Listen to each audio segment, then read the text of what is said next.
Holy Gospel according to Matthew. Now after the Magi had left, an angel of the Lord appeared to Joseph in a dream and said, "Get up, take the child and his mother, and flee to Egypt, and remain there until I tell you, for Herod is about to search for the child to destroy him." Then Joseph got up, took the child and his mother by night, and went to Egypt, and remained there until the death of Herod. This was to fulfill what had been spoken by the Lord through the prophet, "Out of Egypt I have called my son." When Herod saw that he had been tricked by the Magi, he was infuriated, and he sent and killed all the children in and around Bethlehem who were 2 years old or under, according to the time that he had learned from the Magi.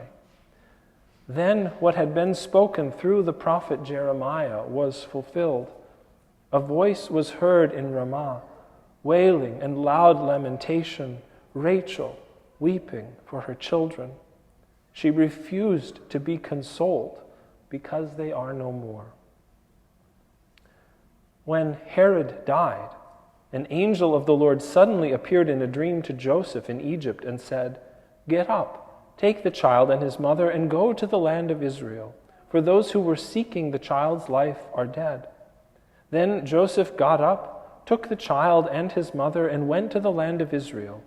But when he heard that Archelaus was ruling Judea in place of his father Herod, he was afraid to go there. And after being warned in a dream, he went away to the district of Galilee. There he made his home in a town called Nazareth, so that what had been spoken through the prophets might be fulfilled. He will be called a Nazarene. The Gospel of the Lord. Praise to you, O Christ.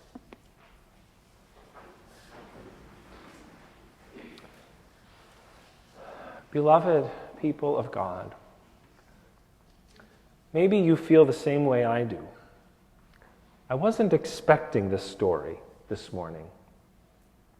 Until I started preparing this sermon, I had forgotten that on the first Sunday of Christmas, in the year when we read from Matthew's Gospel, the story we hear is of the infant Jesus' narrow escape into Egypt and of King Herod's slaughter of the innocent children of Bethlehem.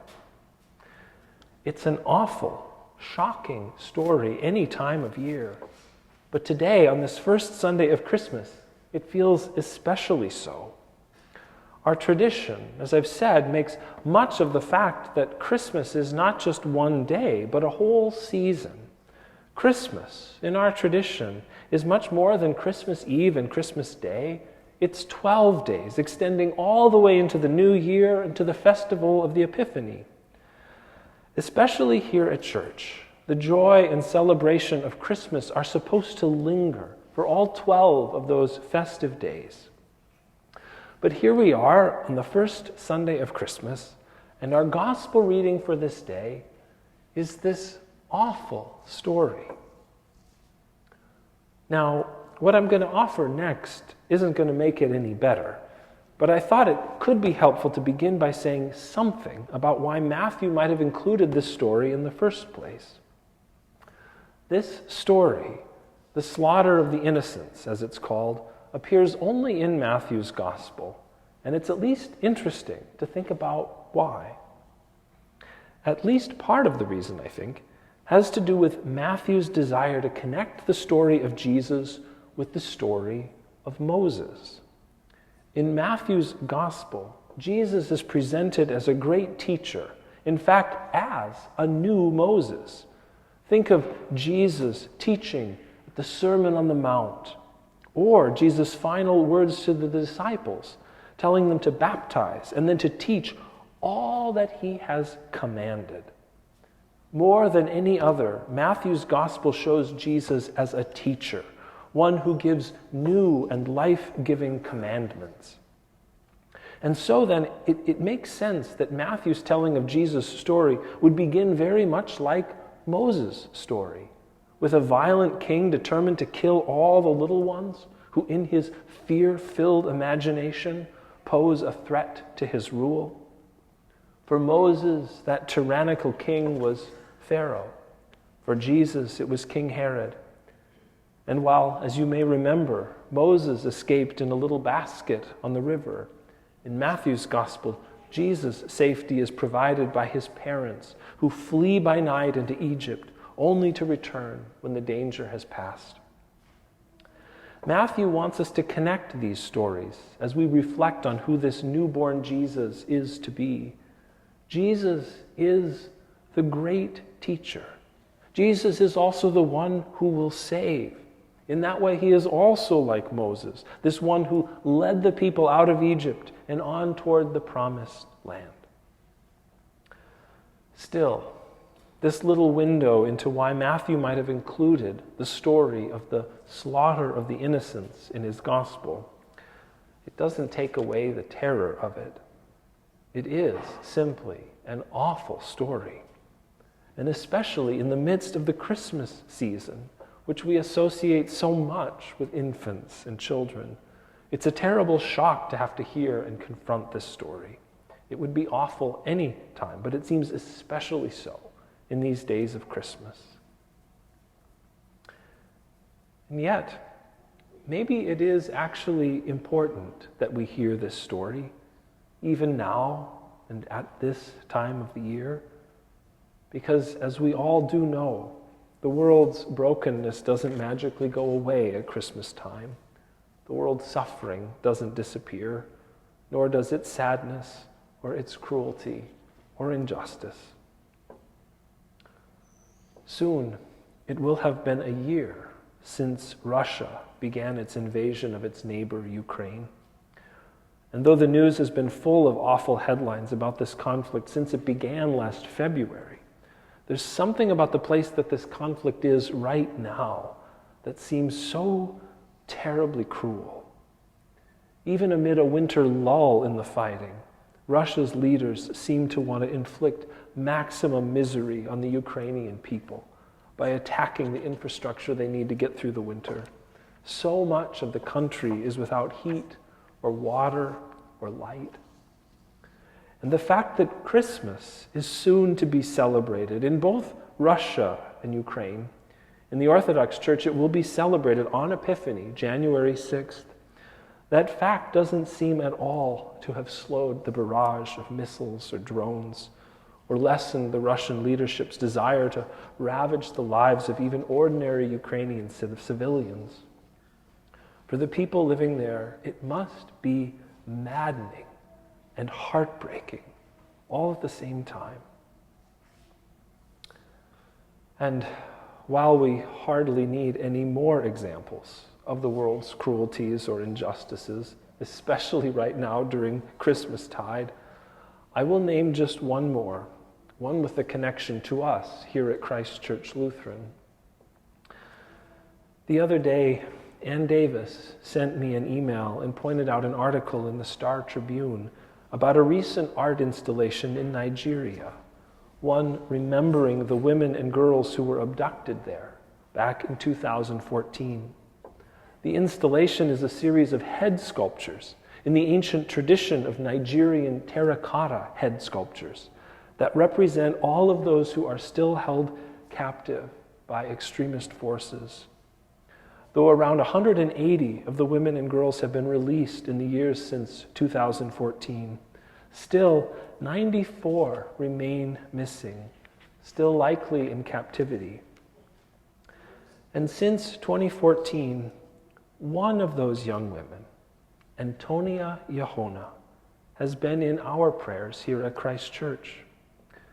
As far as we know, she remains among those still missing.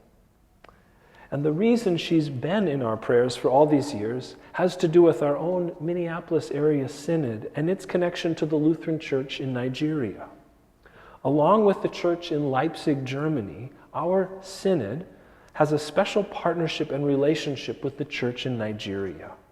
And so when the abduction occurred, the Minneapolis area synod took the whole list of names of those who had been taken and assigned them one by one to each of the congregations in the synod, for each of us as a community to remember that particular person and hold them in prayer.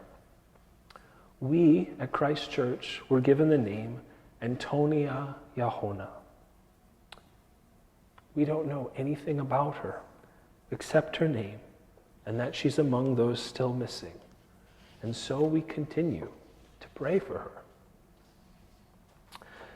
But that means it's been 8 Christmases now. 8 Christmases that she has missed, that she has been separated from her family and loved ones. 8 Christmases now that her loved ones have been left to their own awful worries and fears. Now, I do apologize if it's a shock to come to worship on this first Sunday of Christmas, on this New Year's Day as well, and then be confronted with these hard things.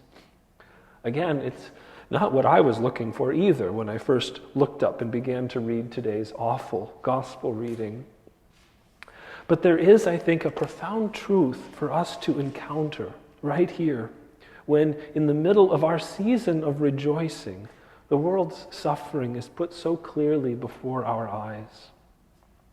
As the whole story of Matthew's gospel unfolds, it becomes so clear that the meaning of Emmanuel, God with us, is that God has come to dwell with the world not only in its joy and goodness, but also, and perhaps even most profoundly, in its sorrow and pain. I suppose if all we knew of Jesus was the story we heard today, then we might think of Jesus as the one who escapes suffering, while the other little ones are left to bear its horrors. But we know that that's not how the story goes. While the infant Jesus may have escaped King Herod's sword, he and his family were then forced to become refugees, fleeing one land for another, and returning only when the danger had passed. And we know too that Jesus' adult life would not be one of escape from suffering. No, this Emmanuel, this God with us, would in fact find himself confronting, face to face, the powers of his day, and then on a cross, joining the suffering of all the world. And so today's gospel reading, strange and hard as it is a story that really does get at the heart of Christmas. Namely, that the coming of Emmanuel, God with us, means that there is now no place in our God-forsaken world that is in fact God-forsaken. The Christ is there in every suffering place, in the wailing of mothers for their children, in the cries of those who desperately want the wars to end. In all of the places where it seems that hope is lost, we can trust at least in this, that God has not abandoned this world, least of all its suffering-filled places. No. God is there. God, Emmanuel, is there dwelling with the world, with us, in deepest, most compassionate love. And even the old carols seem to know this much. Even the ones that at first glance might seem like they might be all sweetness and light.